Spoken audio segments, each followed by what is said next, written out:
నమస్తే, welcome to తొలి వార్త. ప్రజల కోసం ప్రజల పక్షం వార్తలు చదువుతుంది యమున. ముఖ్యమంత్రికి ధన్యవాదాలు తెలిపిన ఎమ్మెల్యేలు. Rajiv Gandhi university of knowledge technology triple IT కళాశాలను మహబూబ్ నగర్ జిల్లాలో ఏర్పాటు చేసినందుకు గాను ముఖ్యమంత్రి రేవంత్ రెడ్డి వారి నివాసంలో ఉమ్మడి జిల్లాకు చెందిన ఎమ్మెల్యేలు ముఖ్యమంత్రిని మర్యాదపూర్వకంగా కలిసి ధన్యవాదాలు తెలిపారు.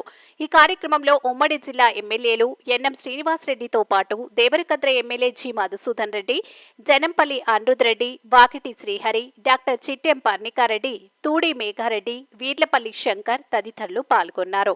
మీ తొలి వార్త న్యూస్ ని సబ్స్క్రైబ్ చేసి, లైక్ చేసి, షేర్ చేయండి.